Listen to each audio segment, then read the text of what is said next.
গত ৮ বছরে আমি যে অনেক বদলে গেছি সেটা হয়তো তার চোখ এড়ায়নি। ৮ বছর আগের সেই হ্যাংলা পাতলা যুবক এখন অনেকটাই বলিষ্ঠ দেহের অধিকারী হয়ে গেছে। দেখতে নাকি আগের চেয়েও আরো সুদর্শন হয়েছি। একথা প্রায় মানুষই বলে। সন্ধ্যা প্রায় ৭টা বাজে। পুরো ৪ ঘন্টা পর আমি নিচে নামলাম। নিচে আসতেই পরিবারের সবাই মিলে একসাথে খেতে বসলাম। আমার বোনের হবু বর নীরব অনেক আগেই চলে গেছে। হাসপাতালে তার একটা অপারেশন ছিল।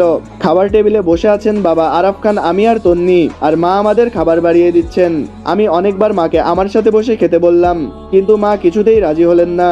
আমার পাশে দাঁড়িয়ে একটু পর পর আমার প্লেটে এটা ওটা তুলে দিচ্ছেন। টেবিলে সাজানো ছিল আমার প্রিয় সব খাবার, সর্ষে ইলিশ, গরুর মাংস, পায়েস, রসমালাই, আরো অনেক কিছু। দুপুরে দরজা খুলে দেওয়া সেই মেয়েটা একটু পর পর রান্নাঘর থেকে এগুলো এনে দিচ্ছে। আমি একবার তাকালাম মেয়েটার দিকে। ভালো করে দেখার পর আমি খানিকটা অবাক হলাম। ছোটবেলা থেকে মায়া ছিল খুব সুন্দরী, কিন্তু এখন তার কি অবস্থা। চুলগুলো এলোমেলো, চোখের নিচে কালো দাগ, পরনে সাদামাটা একটা সুতির 3 পিস। মনে মনে ভাবলাম আমি কখনোই এই মেয়েটার সাথে সংসার করব না। এইসব ভাবতে ভাবতেই আবার খাবারের দিকে মন দিলাম। খাওয়া শেষ করে আমি রুমে গিয়ে ল্যাপটপ খুলে কাজে বসলাম। লন্ডনে আমার নিজের 2টা কোম্পানি আছে। আমি দেশে আসার পর কোম্পানির সব কাজের দায়িত্ব পড়েছে আমার অ্যাসিস্ট্যান্ট এবং আমার বন্ধু ইমনের ওপর। ইমন বিভিন্ন ফাইল ইমেলে আমাকে পাঠাচ্ছে, আর আমি ল্যাপটপে বসে সেগুলো চেক করছি। 5 বছর আগে আমি আমার বাবার কাছ থেকে 700 কোটি টাকা নিয়ে প্রথম কোম্পানি শুরু করেছিলাম। অক্লান্ত পরিশ্রমের কারণে কোম্পানির লাভও দ্রুত বাড়তে থাকে। এরপর ধীরে ধীরে আমি আমার ব্যবসা বিস্তার করে আমেরিকা, সুইজারল্যান্ড, মালয়েশিয়া, দুবাই আর কানাডায়। আজ আমার পরিশ্রমের ফলেই আমি প্রায় 4200 কোটি টাকার মালিক। রাত 11টা বাজে। কাজ করতে করতে হঠাৎ কফি খেতে ইচ্ছে করলো। এত রাতে কাউকে ডাকতে মন চাইলো না, তাই নিজেই কিচেনের দিকে রওনা হলাম। উদ্দেশ্য 1 কাপ কফি। ড্রয়িং রুমে পৌঁছাতেই একটা দৃশ্য দেখে আমি থমকে গেলাম। একটা মেয়ে ফ্রিজের সামনে মেঝেতে বসে বাচ্চাদের মতো করে রসমালাই খাচ্ছে। সে উল্টো দিকে মুখ করে বসেছিল, তাই এখনো তার মুখটা দেখতে পাইনি। মনে হচ্ছে সে এখনো বুঝতে পারেনি যে আমি এখানে দাঁড়িয়ে আছি। মেয়েটা এক হাতে ফোন টিপছে আর অন্য হাতে চামচ দিয়ে রসমালাই মুখে দিচ্ছে। পরনে হাঁটু পর্যন্ত লম্বা একটা গেঞ্জি আর প্লাজো। বসে থাকার কারণে তার লম্বা চুলের বিনুনিটা মেঝেতে ছড়িয়ে পড়েছে। আমি গম্ভীর গলায় বললাম, কে ওখানে? আমার কণ্ঠ শুনে মেয়েটা ধীরে ধীরে ঘুরে তাকালো। তার সেই একটুখানি তাকানোই যেন আমার বুকের ভেতর ধুকপুকানি বাড়িয়ে দেওয়ার জন্য যথেষ্ট ছিল। মেয়েটার মায়াবী চোখের দিকে তাকিয়ে আমি যেন কয়েক মুহূর্ত নিঃশ্বাস নিতেই ভুলে গেলাম। কিন্তু মেয়েটা আমার দিকে এক নজর তাকিয়েই তাড়াতাড়ি রসমালাইয়ের বাটিটা ফ্রিজে রেখে দৌড়ে সিঁড়ির দিকে চলে গেল। সিঁড়ির কাছে গিয়ে একবার পিছনে তাকালো, তারপর দ্রুত দোতলায় একটা ঘরে গিয়ে দরজা বন্ধ করে দিল। আমি দাঁড়িয়ে রইলাম। কেন জানি মনে হলো মেয়েটা আমাকে দেখে ভয় পেয়েছে। আমি যেন কিছুক্ষণ আগ পর্যন্ত সেই মেয়েটার রূপে মনোমুগ্ধ হয়েছিলাম।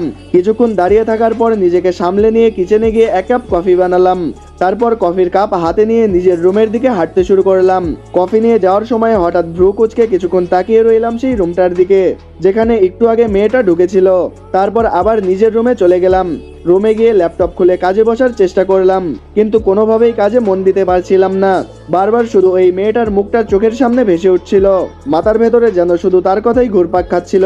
শেষে বিরক্ত হয়ে ল্যাপটপটা বন্ধ করে পাশে রেখে দিলাম। তারপর নিজের বৃদ্ধা আঙ্গুল দিয়ে কপাল চুলকাতে চুলকাতে বিড়বিড় করে বললাম, কে এই মেয়ে যার রূপ আব্রাহাম খান তুর্যর মনে ঝড় তুলতে পারে?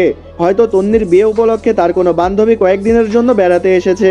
পরদিন সকালে নাস্তা করার জন্য সবাই টেবিলে বসে আছে, নেই শুধু আমি। কিছুক্ষণ পর আমি ফোন হাতে সিঁড়ি দিয়ে নিচে নামছিলাম।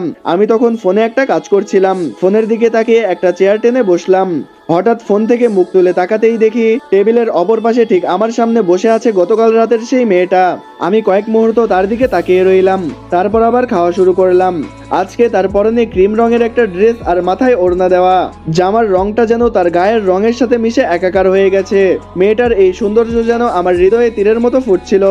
মনে মনে তখনই একটা সিদ্ধান্ত নিয়ে ফেললাম, মায়াকে ডিভোর্স দেওয়ার পর মাকে বলবো, যদি আমাকে কাছে রাখতে চাও তাহলে ছেলের বউ হিসেবে এই মেয়েকে এনে দাও। খাবার টেবিলে পুরোটা সময় মেয়েটা মাথা নিচু করে বসে রইল। খাওয়া শেষ করেই উঠে চলে গেল। মেয়েটা চলে যেতেই আমি মাকে জিজ্ঞাসা করলাম, আম্মু, কে এই মেয়েটা? আমার প্রশ্ন শুনে মা যেন অবাক হয়ে গেলেন। আম্মু বললেন, তুই চিনতে পারিসনি ওকে? আমি উত্তরে বললাম, না। মা শান্ত গলায় বললেন, ও তোর বউ মায়া। মায়ের মুখে এই কথা শুনেই আমি ভয়ঙ্করভাবে বিষম খেলাম। বাবা তাড়াতাড়ি আমার দিকে পানির গ্লাস এগিয়ে দিলেন। মা এসে আমার পিঠে হাত বুলিয়ে দিলেন।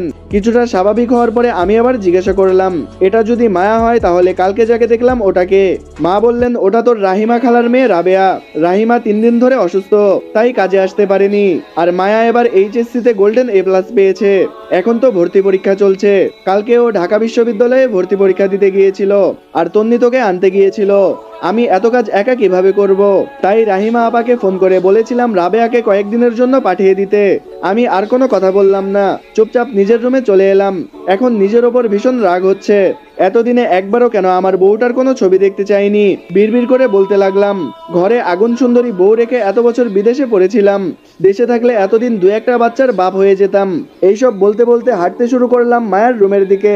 আমার রুমের পাশের রুমটাই মায়ার। দরজায় দুইবার টোকা দিতেই মায়া এসে দরজা খুললো। আমি তার দিকে তাকেই থমকে গেলাম।